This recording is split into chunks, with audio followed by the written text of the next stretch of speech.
মোৰ নাম চন্দনা। সকলোৱে কয় যে তুমি ইমান ধুনীয়া যে তোমাৰ সৌন্দৰ্যৰ সন্মুখত চন্দ্ৰটোও খেদা যেন লাগে। হয়তো সেইবাবে মোৰ মা-দেউতাই মোক চন্দনা নাম ৰাখিছিল আৰু সঁচাকৈ মই বৰ ধুনীয়া আছিলো। যিমান পৰিমাণৰ ধন সম্পত্তি আছিল সিমান পৰিমাণৰ ধুনীয়া আছিলো। মোৰ দেউতা চহৰৰ আটাইতকৈ ডাঙৰ ব্যৱসায়ী আছিল। টকাৰ অভাৱ নাছিল। এই সকলোবোৰ গুণৰ সৈতে মোৰ বাবে অহংকাৰী হোৱাটো তেনেই নগণ্য। মই ইমানেই অহংকাৰী আছিলো যে মানুহক মানুহ বুলি গণ্য কৰা নাছিলো। আনকি মোৰ বন্ধুসকলো নিৰ্বাচিত কেইজনমানহে আছিল। মই কেতিয়াও কাকো পাত্তা দিয়া নাছিলো। দেউতাৰ মৰমৰ ৰাণী আৰু মাৰ চকুৰ মণি। মোৰ দাদাহঁতে মোক বহুত মৰম কৰিছিল। মই মোৰ দাদাহঁতৰ পুতলা ৰাণী আছিলো। সকলোৱে মোক ভাল পাইছিল আৰু এই মৰমৰ বাবেই মই বৰ অহংকাৰী হৈ পৰিছিলো। 20-21 বছৰ বয়সতে মোৰ ঘৰত বিয়াৰ সম্পৰ্কৰ বাবে শাৰী পাতিছিল। কেতিয়াবা ডাক্তৰৰ, কেতিয়াবা পাইলটৰ, কেতিয়াবা অভিযন্তাৰ বা ব্যৱসায়ীৰ সম্পৰ্ক সদায় শাৰীত আছিল। কিন্তু দেউতাই প্ৰতিটো সম্পৰ্ক নাকচ কৰি থাকিল। মা চিন্তিত হৈ পৰিল আৰু এদিন মায়ে দেউতাক সুধিলে, চন্দনাৰ বাবে কেনেকুৱা ল'ৰা বিচাৰে?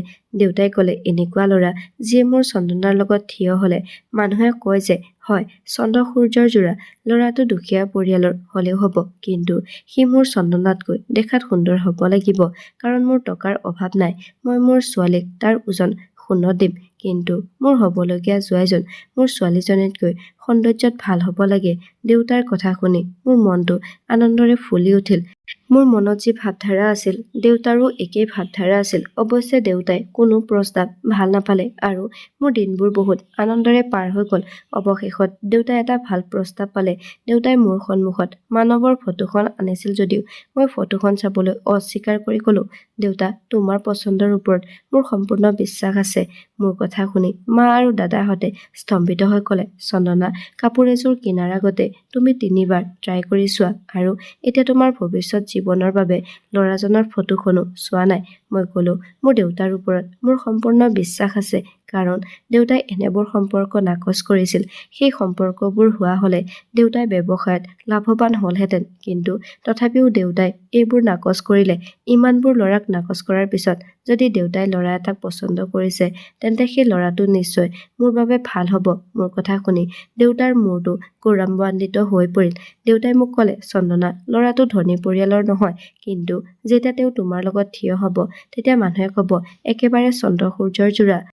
মই মোৰ ছোৱালীৰ ঘৰখন সকলো বিলাসী বস্তুৰে ভৰাই দিম আৰু এইদৰে ল'ৰাৰ পৰিয়ালটো মোৰ ছোৱালীৰ ওপৰত নিৰ্ভৰশীল হৈ থাকিব। দেউতাই ঠিকেই কৈছিল। দেউতাই যদি মোক তেওঁৰ দৰে ধনী পৰিয়ালত বিয়া কৰাই দিলেহেঁতেন তেন্তে মোৰ ডিমাণ্ড তেওঁলোকে সহ্য কৰিব নোৱাৰিলেহেঁতেন। মোৰ বিয়াৰ প্ৰস্তুতি আৰম্ভ হ'ল। দেউতাই মোৰ বিয়া বহুত ধুমধামেৰে আয়োজন কৰিলে আৰু মই মানৱৰ ঘৰলৈ কইনা হৈ আহিলো। মানৱ বহুত স্মাৰ্ট ল'ৰা আছিল। দেউতাৰ পচন্দত মই অন্তৰেৰে প্ৰেমত পৰিছিলো। দেউতাই মোক বিয়াত এটা ঘৰ উপহাৰ স্বৰূপে দিলে।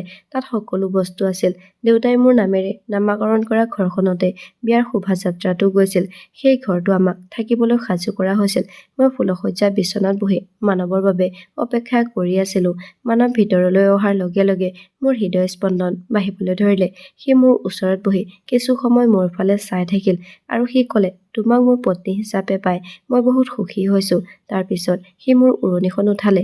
সি মাত্ৰ মোৰ উৰণিখন আঁতৰাইছিলহে আৰু তাৰ পিছত তাৰ মুখৰ ৰং সলনি হ'বলৈ ধৰিলে। তাৰ বহুত বিষ হোৱা যেন মোৰ অনুভৱ হ'ল। হঠাতে সি বিচনাখনত বাগৰি পৰিল। মানৱৰ এই অৱস্থাটো দেখি মই বৰ ভয় খাইছিলো আৰু ভয়ৰ বাবে মই চিঞৰিবলৈ ধৰিলো। মানৱৰ অৱস্থা দেখি মোৰ শাহু মায়ে বৰ ভয় খাইছিল। দেউতাই যৌতুকত দিয়া গাড়ীখনত মানৱক চিকিৎসালয়লৈ লৈ যোৱা হ'ল। ডাক্তৰে মানৱৰ চেকআপ কৰিলে। আমাৰ সকলোৰে মূৰত যেন আকাশখন সৰি পৰিল যেতিয়া ডক্তৰে ক'লে যে ৰোগীজন মৃত্যু হোৱা ইতিমধ্যে 15 মিনিট সময় পাৰ হৈ গৈছে। মোৰ শাহুৱে চিঞৰি চিঞৰি হস্পিটেলতে ঢলি পৰিছিল আৰু মই চকু মেলি সকলোকে চাই আছিলো। সকলোৱে মোক অদ্ভুত দৃষ্টিৰে চাই আছিল। যেতিয়া এগৰাকী মহিলাৰ মাত মোৰ কাণত পৰিল মই থতমত খালো। সেই মহিলাগৰাকীয়ে কৈ আছিল, চাওক চাওক, এইজনী কুলক্ষণী কইনা বিয়াৰ সাজ-পোছাক জোৰতে স্বামীক খাই পেলালে। আৰু মই সেইদিনা বুজি পালো যে মানুহৰ জিভাৰ পৰা ওলোৱা শব্দবোৰ লাঞ্ছনাতকৈ কম নহয়। যিকোনো মানুহৰ হৃদয় ফালিব পাৰে, যিকোনো মানুহৰ হৃদয় বিন্ধিব পাৰে। যেতিয়া মোৰ হৃদয়খন বিন্ধিছিল তেতিয়া মোৰ মনত পৰিল আগতে ঘটি অহা এটা ঘটনালৈ, এজন ল'ৰাৰ কথা যিয়ে মোক কৈছিল যে তুমি মোৰ হৃদয় বিন্ধিলা। তাক তেতিয়া কিমান ঠাট্টা কৰিছিলোঁ। মই চন্দনা, যাক মানুহে ধুনীয়া ৰাজকুমাৰী বুলি কয়। মই এটা সময়ত চাপৰ পেড ওলোৱা আৰু কলা প্ৰেমিক এজনক ঠাট্টা কৰিছিলোঁ। এইখিনি সময়লৈকে মোৰ মা-দেউতা গোটেই পৰিয়ালটোৰ সৈতে হস্পিটেল পালেহি। দেউতাক সাৱটি ধৰি মই চকুলো টুকিছিলোঁ। দেউতাই মোক বহুত সাহস দিছিল। মানৱৰ মৃতদেহটো ঘৰলৈ লৈ যোৱা হৈছিল। পৰিয়ালৰ সকলো সদস্যই শোকত ভাগি পৰিছিল। মই 4 লাখ টকাৰ বিয়াৰ সাজ খুলি বগা কাপোৰ এযোৰ পিন্ধিছিলোঁ। মানৱৰ শেষ ৰীতি-নীতিৰ পিছত দেউতাই মোক নিজৰ ঘৰলৈ লৈ গ'ল। এই দুৰ্ঘটনাৰ বাবে মই বৰ হতাশ হৈ পৰিছিলোঁ। মানুহক লগ পোৱাটো বন্ধ কৰি দিছিলোঁ। দেউতাই নিজৰ ফালৰ পৰা মানুহক বুজাই দিছিল যে এই দুৰ্ঘটনাটোৰ বাবে চন্দনা ডিপ্ৰেছনত পৰিছে।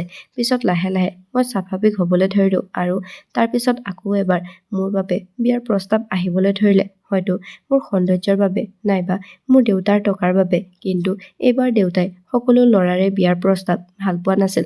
এবাৰ দেউতাই আনন্দত মোৰ ওচৰলৈ আহি ক'লে, চন্দনা, আজি মই বৰ সুখী। তোমাৰ শাহু নিৰ্মলা আহিছে। তেওঁ তোমাক আকৌ নিজৰ বোৱাৰী বনাব বিচাৰিছে। তেওঁৰ 4জন পুত্ৰ আছে। তাৰে দ্বিতীয় পুত্ৰৰ লগত তোমাক বিয়া কৰাব খুজিছে। পৱনো ককায়েক মানৱৰ দৰে বৰ ধুনীয়া ল'ৰা। সি পঢ়া-শুনা কৰা, আৰু কি লাগে আমাক? চন্দনা, তোমাৰ মতামত কি কোৱা? মই ক'লো, দেউতা, তুমি যি উচিত বুলি ভাবা তাকে কৰা। তোমাৰ সিদ্ধান্তত মোৰ সম্পূৰ্ণ বিশ্বাস আছে। দেউতাই মোৰ মূৰত আশীৰ্বাদ দি গুচি গ'ল আৰু তাৰ পিছত 2-3 দিনৰ ভিতৰতে পৱনৰ লগত বিয়াত বহিলোঁ। মই পৱনক বিয়াৰ দিনা দেখিলোঁ। সি বৰ ধুনীয়া আৰু স্মাৰ্ট ল'ৰা।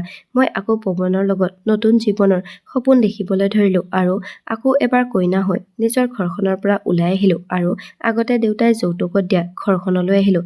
একেটা কোঠাতে বহি বিয়াৰ বিচনাত পৱনৰ বাবে অপেক্ষা কৰি আছিলোঁ। পৱন কোঠাটোত সোমাই মোৰ সন্মুখত বহিল। মোৰ হৃদয়ৰ কঁপনি বাঢ়ি গৈছিল আৰু তাৰ পিছত পৱনে মোৰ উৰণিখন আঁতৰাই কিছু সময় মোৰ ফালে চাই থাকিল। তাৰ পিছত হঠাতে চিঞৰি চিঞৰি বিচনাখনত ঢলি পৰিল। এনেকৈ পৱনক ঢলি পৰা দেখি মই চিঞৰি উঠিলোঁ। শাহুমায়ে খৰধৰকৈ কোঠাটোলৈ আহি পৱনৰ অৱস্থা দেখি বুকু ফুলাই কান্দিবলৈ ধৰিলে। পৱনক চিকিৎসাৰ বাবে লৈ গ'ল। ডাক্তৰে আমাক প্ৰাৰ্থনা কৰিবলৈ ক'লে।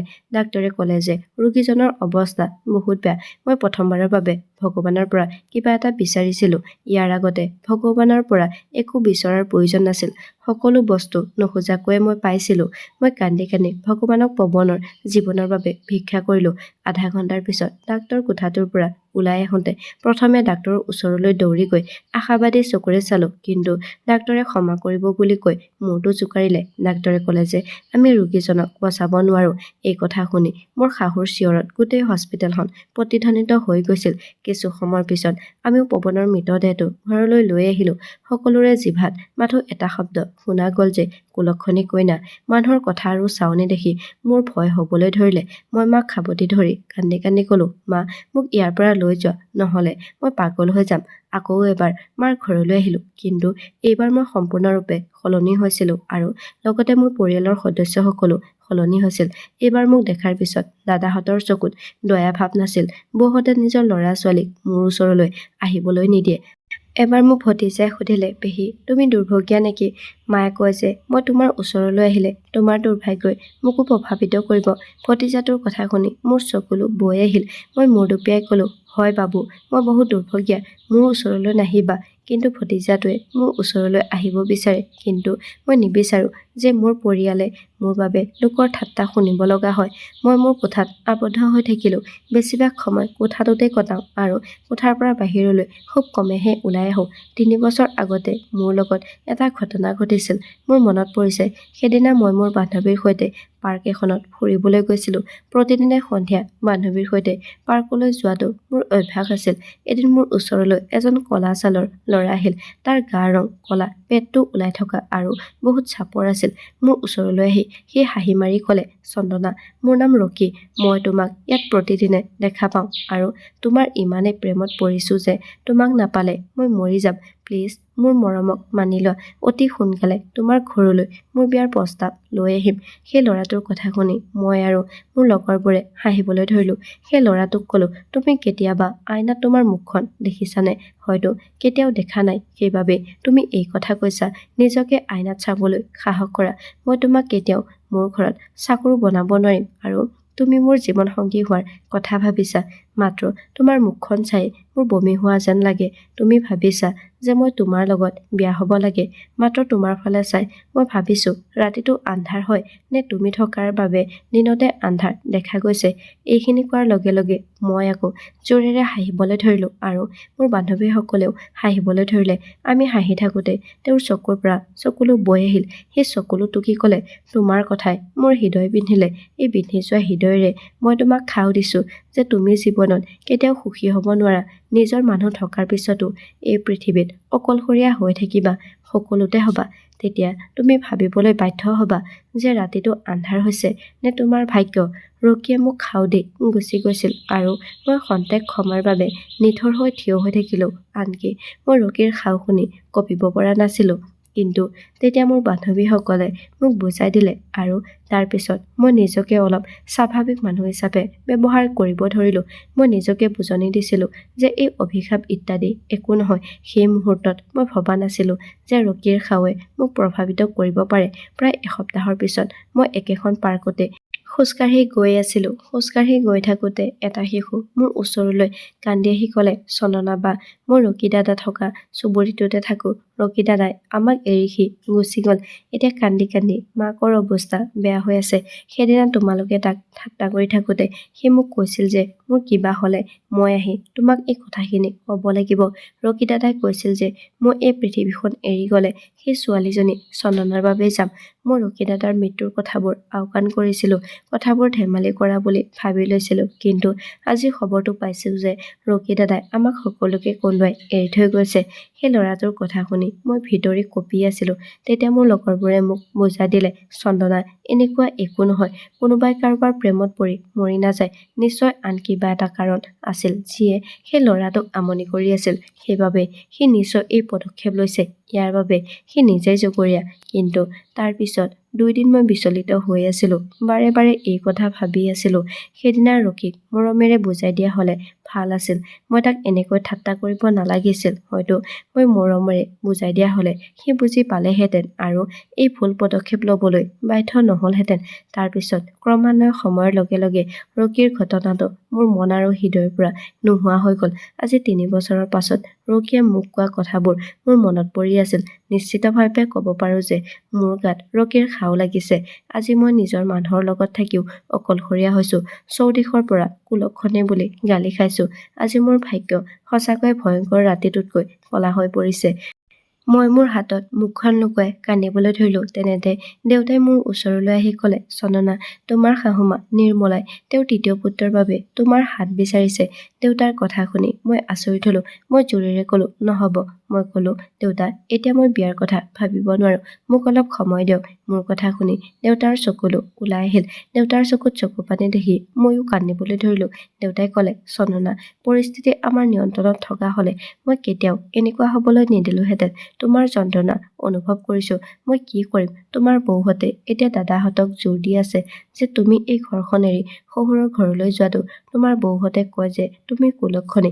নাজানো কিয় সিহঁতে নিজৰ ছোৱালী থকাৰ পিছতো বোৱাৰীহঁতে মোৰ ছোৱালীজনীক কুলক্ষণী বুলি কয়। মোৰ বহুত বেয়া লাগে। তোমাৰ বৌহঁতে এইটো বিশ্বাস কৰে যে তুমি যেনেকৈ তোমাৰ স্বামীক খাইছা ঠিক তেনেদৰে তুমিও তেওঁলোকৰ স্বামীক খাই পেলাবা।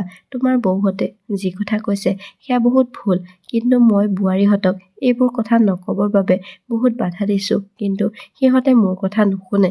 সিহঁতে কৈছে যে যদি তাই আমাৰ স্বামীকেইজনক আমাৰ পৰা কাঢ়ি লৈ যায় তেন্তে আমি জীয়াই থাকিব নোৱাৰিম। দেউতাৰ কথা শুনি অনুমান কৰিলো যে প্ৰতিজন মানুহ অসহায়। দেউতা পুত্ৰৰ মৰমত অন্ধ হৈ এই কথা ভাবিবলৈ পাৰিছে। দেউতাৰ পৰামৰ্শ মতে মই 3য় বিয়াখনলৈ হ'ব বুলি ক'লো। মোৰ ডাঙৰ বৌজনীয়ে হাঁহি হাঁহি ক'লে, চন্দনা, তোমাৰ শাহু বৰ লোভী মহিলা। তেওঁ নিজৰ পুত্ৰৰ জীৱনৰ প্ৰতি কোনো গুৰুত্ব নিদিয়ে। তেওঁৰ পুত্ৰৰ মৃত্যুৰ পিছত তোমাৰ দেউতাই দিয়া টকাৰ পৰিমাণ আৰু বেছি বাঢ়ি যায়। বৌৰ কথা শুনি মই মৌন হৈ পৰিলো।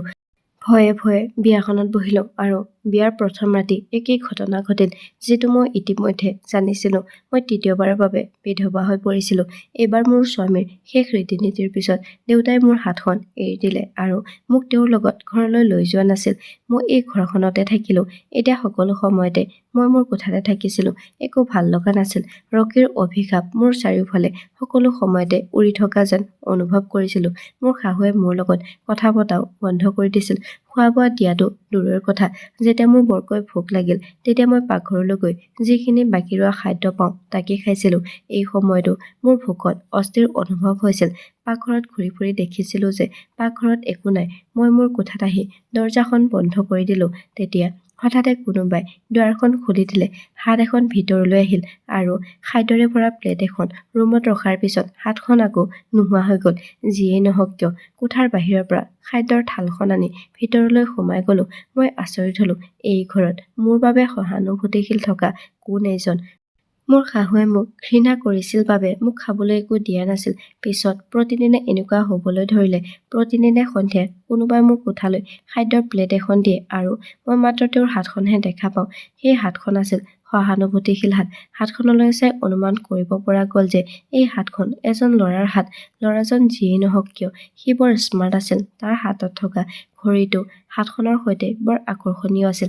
এবাৰ তাক চাবলৈ চেষ্টা কৰিলোঁ। সি খাদ্যখিনি ভিতৰলৈ থোৱাৰ লগে লগে মই খৰধৰকৈ কোঠাটো খুলি ওলাই আহিলোঁ যদিও তেতিয়ালৈকে সি নোহোৱা হৈ গ'ল। তাৰ পিছত মই তাক চাবলৈ চেষ্টা কৰাটো এৰি দিলোঁ। মই মাত্ৰ বিচনাত বহি চাই থাকোঁ যে সি খাদ্যৰ প্লেটখন ভিতৰলৈ থৈ মনে মনে আকৌ দুৱাৰখন বন্ধ কৰি আঁতৰি যায়। 5 মাহ এনেকৈ পাৰ হৈ গৈছিল। এদিন মোৰ শাহুৱে আহি মোৰ ওচৰত বহি ক'লে, চন্দনা, মই তোমাৰ দেউতাক কৈছোঁ যে মোৰ চতুৰ্থ ল'ৰাৰ লগত তোমাৰ বিয়া কথা ভাবিছোঁ। তেওঁ অনুমতি দিছে। অহাকালিলৈ তোমাৰ বিয়া মোৰ সৰু ল'ৰাৰ লগত কৰাই দিম। শাহুৰ কথা শুনাৰ পাছত শাহুৰ সন্মুখত হাত জোৰ কৰি ক'লো, বন্ধ কৰক এইবোৰ। আপুনি কেনেকুৱা মা? মোৰ এনে লাগে যে এই ল'ৰাবোৰ আপোনাৰ নিজৰ ল'ৰা নহয়। নহ'লে কোন মাকে নিজৰ পুত্ৰক মৃত্যুলৈ এনেকৈ ঠেলি দিব? কাৰণ এই টকা ধন সম্পত্তি, গাড়ী, বিলাসী ঘৰ এইবোৰ নহয়নে? মই ৰাতিপুৱা উকিল এজনক মাতিম আৰু এই সকলোবোৰ আপোনাৰ নামত লিখি দিম। অনুগ্ৰহ কৰি আপোনাৰ পুত্ৰৰ প্ৰাণ মোৰ পৰা বচাওক। মোৰ ওপৰত কাৰোবাৰ অভিশাপ আছে আৰু মোৰ স্বামী কেতিয়াও নিৰাপদ নহয়। শাহুমাই মোৰ ফালে চাই ক'লে, তোমাক কাৰ অভিশাপ লাগিল? মই একো ক'ব নোৱাৰিলোঁ। শাহুৰ চকুত অসুৰৰ জিলিকনি এটা বিৰিঙি উঠিল। মই ভাবিছিলোঁ মোৰ ডাঙৰ বৌয়ে কোৱা কথাবোৰ সঁচা আছিল। মোৰ শাহু এগৰাকী লোভী মহিলা আছিল। কাৰণ এইটো কেনেকৈ সম্ভৱ যে 3জন পুত্ৰৰ মৃত্যুৰ পিছত কুলক্ষণী এগৰাকী মহিলাৰ লগত আপুনি আকৌ আপোনাৰ সৰু ল'ৰাটোৰ বাবে মোক বোৱাৰী কৰিব বিচাৰিছে? মোৰ কথা শুনি শাহুমাই মোক একো নোকোৱাকৈ মোৰ কোঠাৰ পৰা ওলাই গ'ল। মই ভাবিলোঁ যে হয়তো মোৰ শাহু মোৰ প্ৰথম 3জন স্বামীৰ প্ৰকৃত মা হ'ব নোৱাৰে। সেইবাবে কোনোবা মৃত্যু বা জীয়াই থকাটো তেওঁৰ বাবে গুৰুত্বপূৰ্ণ নাছিল। তেওঁ কেৱল সেই বিশাল ধনৰ কথাহে চিন্তা কৰিছিল, যিটো মোৰ দেউতাই আগৰ পৰাই তেওঁক দি আহিছিল। কিন্তু এইবাৰ মই বিবাহৰ বাবে হ'ব বুলি ক'লোঁ যদিও সেই ল'ৰাটোৰ প্ৰাণ ৰক্ষা কৰিম বুলি মনতে সিদ্ধান্ত লৈছিলোঁ। মই কেতিয়াও সেই ল'ৰাটোক মোৰ মুখখন নেদেখুৱাওঁ আৰু তেওঁৰ সন্মুখলৈ কেতিয়াও নাহোঁ। বিয়াৰ দিন আহিল। পণ্ডিতৰ কথা মতে আমাৰ বিয়া সম্পূৰ্ণ হৈ গ'ল। মোক কোঠালৈ লৈ গৈ বহিবলৈ দিয়া হ'ল। আজি চতুৰ্থবাৰৰ বাবে ফুলসজ্জা বিচনাত বহি আছিলোঁ। মোৰ নতুন স্বামী এতিয়াও মোৰ কোঠালৈ অহা নাছিল। হয়তো তেওঁ মৃত্যুৰ প্ৰতিও ভয় খাইছিল। ইতিমধ্যে মই কি কৰিম সেইটো ঠিক কৰি লৈছিলোঁ। বিয়াৰ সাজ সলনি কৰি ল'লোঁ আৰু মই আলমাৰীৰ আঁৰত লুকাই আছিলোঁ। মই বিচৰা নাছিলোঁ যে মোৰ স্বামীয়ে মোৰ মুখখন চাওক আৰু তেওঁ মোৰ আন 3জন স্বামীৰ দৰে মৃত্যু হওক। তেনেতে মোৰ চতুৰ্থ স্বামীয়ে দুৱাৰখন খুলি দিলে। স্বামী ভিতৰলৈ আহোঁতে ধুমুহা বলি থকাৰ দৰে উশাহ লৈছিলোঁ। পৰৱৰ্তী মুহূৰ্তত কি হ'ব গম পোৱা নাছিলোঁ। মই মনত বহুত প্ৰাৰ্থনা কৰিছিলোঁ। তেনেতে হঠাৎ মোৰ স্বামীয়ে ডাঙৰকৈ কথা কোৱা মাতটো শুনিবলৈ পালোঁ। মা, মোৰ কইনা ক'ত আছে? তুমি তাইক পলাই পঠিয়ালা নেকি? ক'ত গ'ল মোৰ কইনা? মোৰ শাহুৰ শব্দ শুনিবলৈ পালোঁ। তেওঁ বৰ অস্থিৰ হৈ ইয়াতে বহি আছিল। তেওঁ ক'লে, মই এতিয়াই তোমাৰ কইনাক বিচাৰি আনিম। তাৰ পিছত আৰু কেইজনমান মানুহ কোঠাটোলৈ আহিবলৈ ধৰিলে। মই আন কেইজনমান ল'ৰাৰ মাত শুনি আছিলোঁ। তেতিয়া শাহুৱে ক'লে, মানৱ, চন্দনাক দেখিছা নেকি? খুৰী নাই নহয়, দেখা নাই। মানৱ মোৰ প্ৰথম স্বামীৰ নাম আছিল। মই খৰধৰকৈ আলমাৰীৰ পিছফালৰ পৰা জুমি চাই দেখিলোঁ, কিন্তু যি দৃশ্য দেখিলোঁ সেয়া দেখি মোৰ চকুৰ দুটা ডাঙৰ হৈ গৈছিল। মোৰ মৃতৰ স্বামী তিনিজন মোৰ সন্মুখত নিৰাপদে থিয় হৈ আছে। তেতিয়া শাহুৱে মোৰ চতুৰ্থ স্বামীৰ আগৰ পৰা আঁতৰি আহিল। মই মোৰ স্বামীৰ ফালে চাই মোৰ এনে লাগিল মই আৰু উশাহ ল'ব নোৱাৰিম, কাৰণ মই গম পালোঁ যে মোৰ চতুৰ্থ স্বামী আন কোনো নাছিল, ৰকী আছিল, যিয়ে নেকি মোৰ কাৰণে ৩ বছৰ আগতে এই পৃথিৱী এৰি থৈ গৈছিল। মোৰ এনে লাগিল যেন মই সেই শ্মশানত উপস্থিত হৈছোঁ, য'ত সকলো মৃতদেহ পুনৰ জীৱন্ত কৰি তোলা হৈছে। মই ভয়ত কঁপিবলৈ ধৰিলোঁ। ৰকীৰ মুখলৈ চাই এনে লাগিল সি যেন পাগলৰ দৰে হৈ পৰিছে। তাৰ কথাত মই বৰ ভয় খাইছিলোঁ। সি কৈছিল যে এতিয়া তাই গোটেই জীৱন মোৰ দাসী হৈ থাকিব। তাই মোক প্ৰত্যাখ্যান কৰিছিল, এতিয়া মই তাইক ক'ম প্ৰত্যাখ্যান হোৱাৰ বেদনা কি। মই তাইক ইমান যন্ত্ৰণা দিম যে তাই কান্দিব আৰু মোৰ পৰা দয়া বিচাৰিব। এই কথা কৈ থাকোঁতে ৰকীৰ ক'লা মুখখন আৰু অধিক ক'লা আৰু ভয়ংকৰ হৈ পৰিছিল। ৰকীৰ ভয়ংকৰ হাঁহিটো গোটেই কোঠাটোতে প্ৰতিধ্বনিত হৈ আছিল আৰু মই ভয়ত কঁপি উঠিছিলোঁ। মোৰ শাহুৱে ক'লে, মানৱ, তুমি কোঠাটো চাবা, আমি বাহিৰত ওলাই গৈ চাওঁ, তাই নিশ্চয় ক'ৰবাত আছে। এই কথা কৈ শাহুৱে সকলোকে লগত লৈ বাহিৰলৈ গ'ল। মোৰ প্ৰথম স্বামী মানৱ কোঠাটোত ৰৈ গ'ল, যিজনে মোক ইফালে সিফালে বিচাৰি ফুৰিছিল। মই চকু দুটা জোৰকৈ মুদি মনে মনে ভগৱানৰ ওচৰত প্ৰাৰ্থনা কৰি আছিলোঁ যে হে ভগৱান, মোক এই অসুৰবোৰৰ পৰা বচাওক। তেনেতে হাত এখনে মোৰ হাতত ধৰিলে। ভয়তে চকু মেলিলোঁ যদিও আচৰিত হৈ জঁপিয়াই পৰিলোঁ। মোৰ হাতত ধৰি থকা হাতখন সেইখনেই আছিল যিখনে মোক প্ৰতিদিনে খাদ্য দিবলৈ আহিছিল। তেওঁৰ হাতত ঘড়ী আছিল।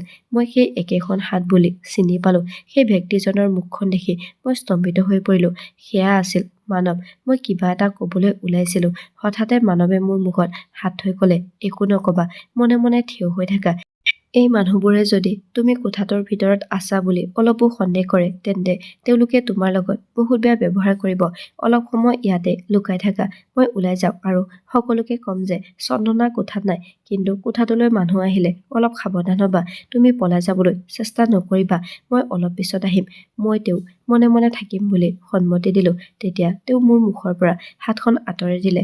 মানৱ ওলাই গৈ বাহিৰৰ সকলোকে ক'লে যে চন্দনা কোঠাটোত নাই। মই আলমাৰীৰ আঁৰত লুকাই মনে মনে থিয় হৈ আছিলোঁ। একো বুজি পোৱা নাছিলোঁ যে এই সকলোবোৰ কি হৈ আছে। মই বুজিলোঁ যে ৰকীয়ে মোক পাবলৈ এই সকলোবোৰ কৰিছে। ৰকী ইমান আসুৰিক মানুহ হ'ব পাৰে বুলি মই কেতিয়াও ভবা নাছিলোঁ। মই থিয় হৈ থাকোঁতে মোৰ ভৰি দুখন বিষ হ'বলৈ ধৰিলে যদিও মানৱ এতিয়াও ভিতৰলৈ অহা নাছিল। মানৱলৈ অপেক্ষা কৰাৰ বাহিৰে মোৰ আন একো উপায় নাছিল। মানৱৰ কথাৰ পৰা এনে লাগিল যেন সিহে মোক ইয়াৰ পৰা উলিয়াই নিব পাৰিব।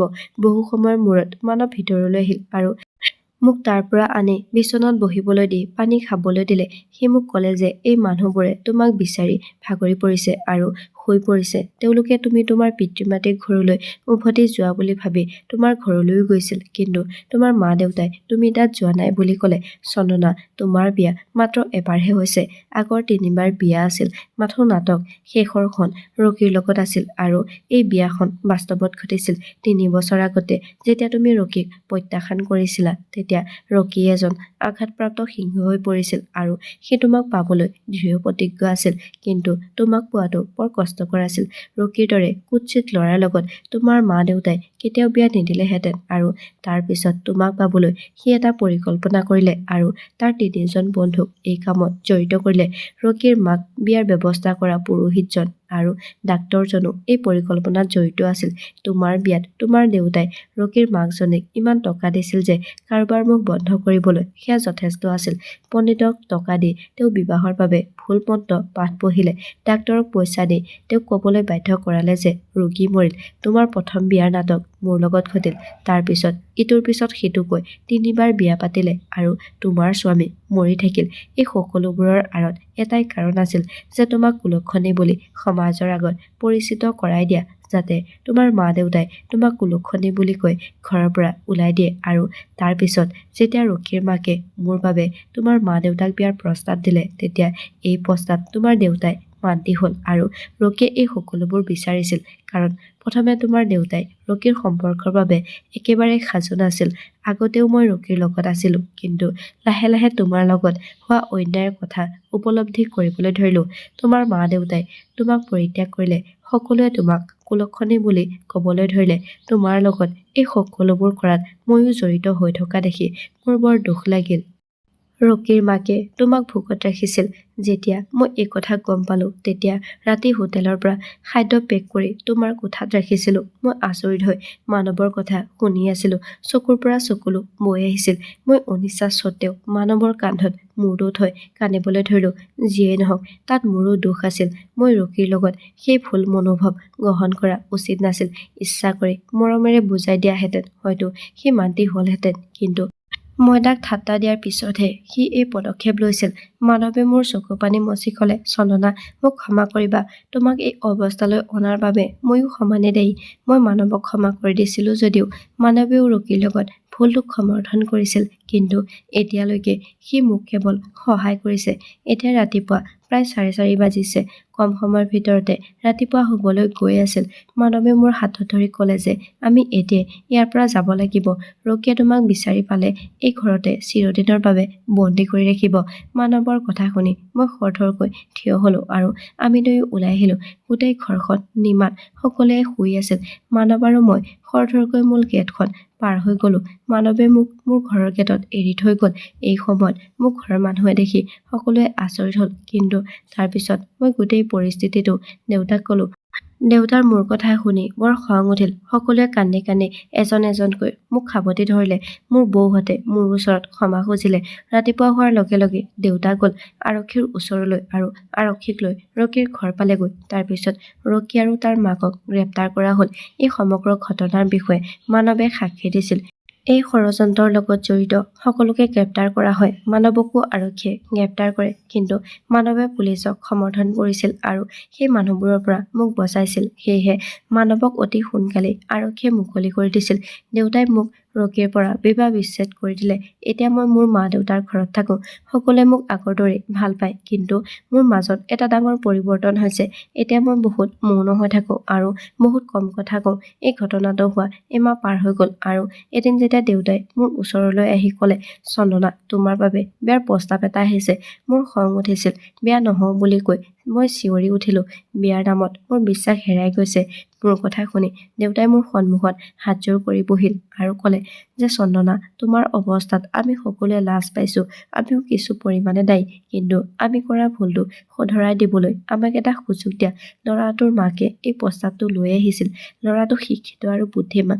ল'ৰাটোৰ মাকে কয় যে মোৰ ল'ৰাটোৱে প্ৰথমে তোমাৰ ছোৱালীজনীক লগ কৰিব বিচাৰে আৰু তেতিয়াহে সেই সম্পৰ্কটো আগুৱাই নিব পাৰিব। চন্দনা, আমি এতিয়ালৈকে ল'ৰাটোক দেখা নাই। যদি তুমি হ'ব বুলি কোৱা তেন্তে কেৱল মই সেই ল'ৰাটোক তোমাক এবাৰ লগ কৰাই দিব পাৰিম। দেউতাই কৰা হাতযোৰ আৰু চকুত চকুলো দেখি মই মান্তি হ'লোঁ। পিছদিনা ল'ৰাটো মোক লগ কৰিবলৈ আহিছিল। মই মোৰ কোঠাত আছিলোঁ। যেতিয়া সি দুৱাৰখন খুলি কোঠাটোৰ ভিতৰলৈ আহিল, মই তাক দেখাৰ লগে লগে মোৰ চকুত চকুলো ওলাই আহিল। বিশ্বাস কৰিব নোৱাৰিলোঁ যে সেই ল'ৰাটো আন কোনো নহয়, মানৱ আছিল। মই ক'লো, মানৱ, মোৰ লগত বিয়া হ'ব বিচৰা ল'ৰাটো তুমি নেকি? সি ক'লে, হয়। চন্দ্ৰৰ পোহৰ মই কেতিয়াও খেতা পৰিবলৈ নিদিওঁ। তুমি মোৰ লগত বিয়া হ'বানে? মই তোমাৰ প্ৰেমত পৰিছোঁ। এতিয়া তোমাৰ অবিহনে জীয়াই থাকিবলৈ ভয় লাগে। কিন্তু তোমাৰ সন্মতি এবাৰতে ল'ব বিচাৰোঁ। তোমাৰ হয় অবিহনে মই তোমাক বিয়া নকৰাওঁ। তোমাৰ প্ৰেমক চিৰদিনৰ বাবে মোৰ বুকুত পুতি থ'ম। কোৱা চন্দনা, মোৰ লগত বিয়া হ'বলৈ সাজুনে তুমি? মানৱৰ কথা শুনি মোৰ চকুলো ওলাই আহিল। এতিয়ালৈকে সি মোক যিমানখিনি সহায় আগবঢ়াইছিল তাৰ পৰা স্পষ্ট হৈ পৰিছিল যে মানৱ এজন ভাল মানুহ আছিল। চকুৰ পৰা চকুলো মচিলোঁ আৰু আনন্দৰে মাত দিলোঁ, হয়। মোৰ হয় বুলি মানৱে শুনাৰ লগে লগে সি আনন্দত পাগল হৈ পৰিল আৰু হঠাতে সি মোক বুকুত জোৰেৰে সাবটি ধৰিলে। মানৱৰ বহল বুকুখন সাবটি ধৰি যি শান্তি পালোঁ, সেই শান্তিৰ বাবে মই হাহাকাৰ কৰি আছিলোঁ। মোৰ ইচ্ছা আছিল যে সময় বন্ধ হৈ যাওক আৰু মই মানৱৰ বুকুত এনেকৈয়ে সোমাই থাকোঁ। মোৰ জীৱনৰ পৰা দুখৰ ডাৱৰবোৰ গুচি গৈছিল আৰু এতিয়া সুখৰ ৰ'দ জিলিকি উঠিছিল।